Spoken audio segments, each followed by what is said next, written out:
In terms of policies, in his first King's speech, a whole load of new bills, basically. Now, do you have some examples of these things he's either done or he's actually planning to do to us? So, especially those of us who go to pubs and things like that. But actually, on that, there's a whole load of stuff he's looking at doing, which I think is quite scary. Right, I don't know all of them. I've not looked, but I can name some of them, such as clamping down on alcohol, on pubs, a new anti-free speech bill about pubs will have to police speech in their own premises, otherwise your barmaid can sue you if she hears something she doesn't like. Assisted dying is going through the Commons at the moment. In Canada now, 1 in 20 deaths in Canada is assisted suicide. That's true. Yeah, that's horrendous. I know. That's horrendous. Do people know this? No. We've spent hundreds of years trying to protect people's lives and make them live longer, and we've got to the apex of that. Now we're saying just kill yourself and the government will help you. Yeah. Crazy. And they're extending that in Canada to include next year just mental health. Depression. Yeah, if you're depressed, you can kill yourself, basically. So even if there's nothing physically wrong with you and you're a little bit depressed, I know sometimes you get depressed, Nick. So it kind of, only when me and you together. So if you get depressed and want to kill yourself, I'm happy to help. So you'll help fund the Canadian airline ticket, will you? It'll be legal in a year here. Yeah, no, that's a big one, I think. Again, one of many things he's sweeping through, including looking to renationalise the rail system, which I think has kind of gone under the radar. He's changed workers' rights. He's starting to change workers' rights. That's going to be a bigger, which is a massive one. Yeah. So at the moment, workers' rights don't really kick in for the first couple of years. Well, you get rights straight away. You can't be abused, you can't be sacked for racial discrimination. There's lots of things that come in straight away, but there's things that he wants to bring in that you normally wouldn't get for 2 years. And he's going to mandate sick pay from day one, no matter how many days you've got off. So just one day, you then got to fund that sick pay as a business. 20 years ago, the government paid sick pay. A business would pay you, and then you'd claim the money back off the government. That stopped 10, 15 years ago, whatever. So now it's all down to business. So this is all extra bureaucracy, it's extra money. So not only will the companies and businesses have to fund this, a lot of them, the small ones, are going to have to start paying services to come in to run these things, because if you're a bricklayer and employ 4 people, what do you know about HR and this and that? So you're going to have to get an outside company that'll be online or something, but that's going to cost you a couple of £2 a month. It's all extra costs for businesses. And if he increases national insurance, employers' national insurance, so not the national insurance a worker pays that you see on your pay slip, but this is an extra tax that the employer has to pay on your behalf. It's a tax on jobs. So and it's about 13%. Yes. So as a company, every time you employ a new person, you've got to find an extra 13% of their wage to pay the government. That's before you've employed them, and that's every month. They're looking at increasing that. Yeah. It's just.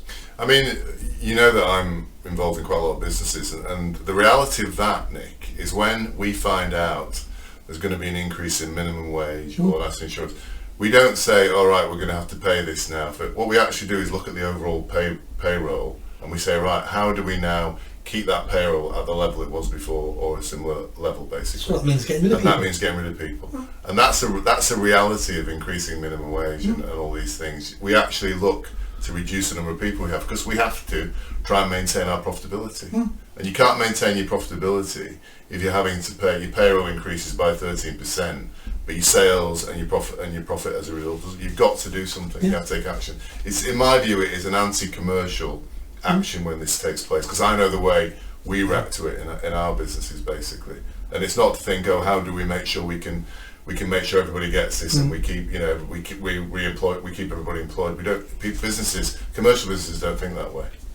Again, this is when you're looking at student politics. Yes. It sounds easy. Yeah. I'm going to put 5% on businesses on their national insurance. and so that's going to raise 29 billion, whatever. Yeah. But they don't realise, well, no, because they'll employ less people, they'll start hiring services in India to provide a lot of their work for them because it's cheaper than having it here. And the people who are made redundant then start signing on, so that's a cost on you. Next thing you know, oh, do you know what? Not only did we raise only half the money we thought we'd raise, but our state benefits have gone up exactly the same. So we've not raised any money.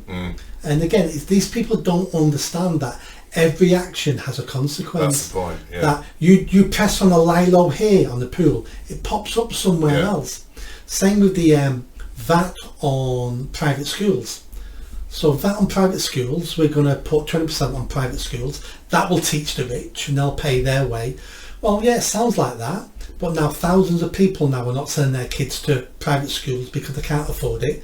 So that cost now goes on to the local schools. Correct. And the schools, private schools now have just realised they can start claiming back their VAT for the last 10 years because they're VAT registered now. Yeah. And next thing you know, it's like, you know, we're earning hardly anything out of this. Yeah. And some of the private schools, because of course, if you tax the rich, put more tax on the rich, what you're not anticipating is the fact the reason they are rich is because they're intelligent. These are intelligent people. So if you put more tax on rich people, they are not just going to sit there and say, all right, I'll pay more tax. They will use their brains and their resources and their advisors to work out a way to get around it. It's just it's basically, it's Darwin, isn't it? It's evolution. They're rich for a reason, these people, and they will react. And apparently a lot of the private schools now have got a massive windfall on VAT. They've got, like, one school was claiming like 45 million or something on VAT. So it's kind of that you're right. It is sixth form politics. They don't understand the complexity of the things they're doing, the actions they're taking. And we see this all the time in the real world. Guy from trigonometry, Kisting. Him. Yeah. Gave a good example the other day in India. The British in India wanted to reduce the amount of snake bites, so put a bounty on the heads of king cobra snakes. So every time you killed the king cobra, brought it to local government, they would give you so many rupees. So what happened? People started breeding king cobras and taking them to government and claiming the money on them. It was a whole industry. And when the government clocked on what was happening, they cancelled it. So what did all these cobra farms do with all the cobras? Let them go. Big spike, cobra bites and cobra attacks.